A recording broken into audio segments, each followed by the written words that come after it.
Hello बच्चों, कैसे हैं आप सब लोग। आप लोग अच्छे होंगे और सुरक्षित होंगे, यह मैं ईश्वर से प्रार्थना करती हूँ। हमने हमारी हिंदी की पहली कविता भारत माता पूर्ण कर ली है। इसके प्रश्नोत्तर भी हमने अच्छे से सुवाच्य अक्षरों में लिख लिए होंगे। अब हम आते हैं हमारे पाठ क्रमांक 2 काकू का नया स्कूल। यह पाठ हमने पढ़ लिया है, लेकिन आज हम इस पाठ की फिर से पुनरावृत्ति करेंगे। पृष्ठ क्रमांक 10 पर आइए। काकू जिस स्कूल में जाता था वहाँ वह केवल खेलता था। कभी कभी पढ़ाने वाली दीदी कविताएं भी सिखाती थी। काकू ने ढेर सारी कविताएं याद की हुई है। माँ ने उसे बताया, काकू कल हम तुम्हारे नए स्कूल चलेंगे। काकू मन ही मन सोचने लगा, कैसा होगा मेरा नया स्कूल। काकू एक छोटा सा बच्चा था जो अपने नए स्कूल में जाने वाला था। उसको उसके स्कूल के बारे में बहुत से अलग अलग कल्पनाएं थी। वो अपनी उसकी जो पढ़ाने वाली दीदी थी उनके पास उसने ढेर सारी कविता याद की हुई थी, और वह दीदी उसे जो सिखाती थी वह अच्छे से पढ़ता भी था। लेकिन दूसरे दिन उसकी माँ उसे दूसरे नए स्कूल में उसका एडमिशन कराने जाने वाली थी, तो वह मन ही मन सोचता था कि कैसा होगा मेरा स्कूल। अगले दिन काकू अपनी माँ के साथ नए स्कूल गया, मगर यह क्या, स्कूल का फाटक मजबूत लोहे का नहीं बल्कि 2 ऊंचे पेड़ थे जिनकी डालियों पर सुंदर फूल झूल रहे थे। काकू को अपने नए स्कूल का फाटक सबसे अनोखा लगा। पृष्ठ क्रमांक 11 पर आइए बच्चों, ठीक है। काकू अगले दिन कहाँ गया? काकू अगले दिन अपने मम्मी के साथ उसकी नई स्कूल में गया। तो उसको वहाँ पर अनोखी चीज़ क्या दिखी? उसको वहाँ पर अनोखी चीज़ ये दिखी कि उस स्कूल का जो फाटक था वह लोहे का नहीं था। वहाँ पर 2 ऐसे ऊंचे पेड़ थे जिनकी डालियों के ऊपर अलग अलग रंगों के फूल थे। पक्षी चहचहा रहे थे। यह बात उसे अनोखी लगी। फाटक के पीछे एक बड़ा बगीचा था जिसमें रंग बिरंगे पक्षी चहचहा रहे थे। वह रुककर एक पीली चिड़िया का बोतल जैसा घोंसला देखने लगा। फिर वह तोतों की टें टें टें टें सुनने लगा, ठीक है। उसने क्या किया, जब वह स्कूल के फाटक के पीछे आया या फिर स्कूल में जब वो आया तो उसके पीछे उसने क्या देखा कि वहाँ पर एक बहुत सा बड़ा सा बगीचा है जिसमें अलग अलग रंगों की चिड़िया चीची चीची कर रही है, तोता टेंटे टेंटे कर रहा है। बच्चों को ये सब चीज़ें बहुत पसंद आती है ना बच्चों।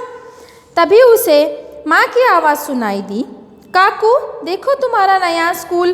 काकू अपना नया स्कूल देखकर हैरान रह गया। उसके नए स्कूल का भवन ईंट पत्थर का नहीं बल्कि रेलगाड़ी के 6 डिब्बे थे। उसे अपना नया स्कूल बड़ा निराला लगा। मतलब उसे अपना स्कूल निराला क्यों लगा? पहले तो उसे अपना स्कूल अनोखा लगा। क्यों अनोखा लगा? क्योंकि उसके स्कूल का जो फाटक था दूसरे स्कूल के फाटक के जैसा लोहे का नहीं था, बल्कि लकड़ी की 2 ऊंचे ऊंचे जो एक बात के पेड़ थे, उन पेड़ों के जैसा उसका फाटक बना हुआ था। और उसे अपना दूसरा स्कूल निराला क्यों लगा? क्योंकि वो दूसरे स्कूलों के जैसा ईंट पत्थर का नहीं बना था। वहाँ पर रेलगाड़ी के 6 डब्बे बने हुए थे। रेलगाड़ी के डिब्बे आप लोगों ने देखे होंगे। रेलगाड़ी के पहले डिब्बे में उसके नए स्कूल की बड़ी मैडम बैठी थी। अब यहाँ पर बड़ी मैडम का अर्थ क्या हुआ? यहाँ पर बड़ी मैडम का अर्थ हुआ उस स्कूल की मुख्याध्यापिका या फिर प्रिंसिपल। उन्होंने मुस्कुराकर काकू को अंदर बुलाया।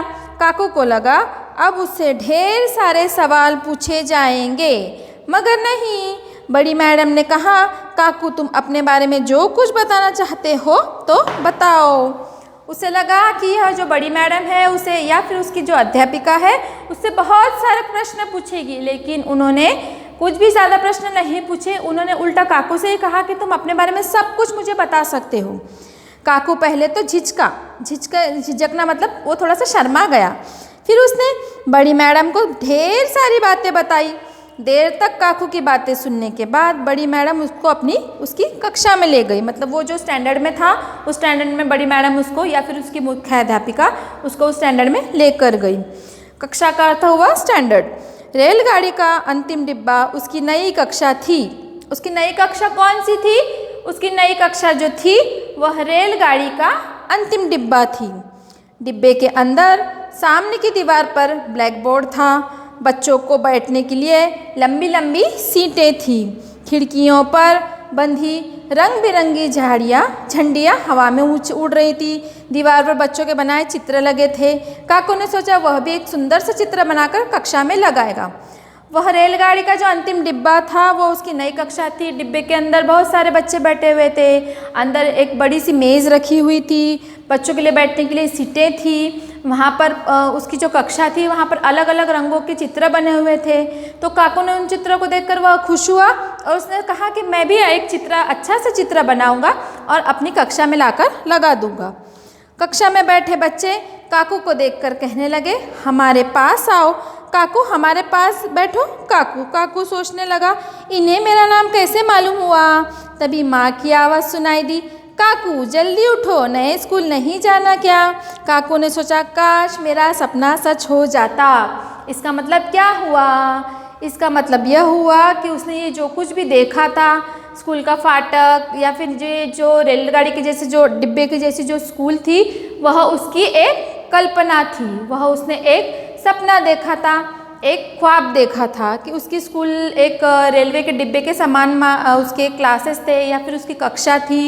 वहाँ की मुख्याध्यापिका ने उससे कोई भी सवाल नहीं पूछा था। स्कूल का जो गेट था या जो फाटक था वह लोहे का नहीं बल्कि लकड़ियों के या फिर दो ऊंचे पेड़ थे। और स्कूल में तोता था, चिड़िया थी। यह सब उसकी सोच थी, यह सब उसकी कल्पना थी और यह सब उसने उसके ख्वाब में देखा था। ठीक है बच्चों, आपको ये पाठ ठीक से समझ में आ गया होगा। शुक्रिया।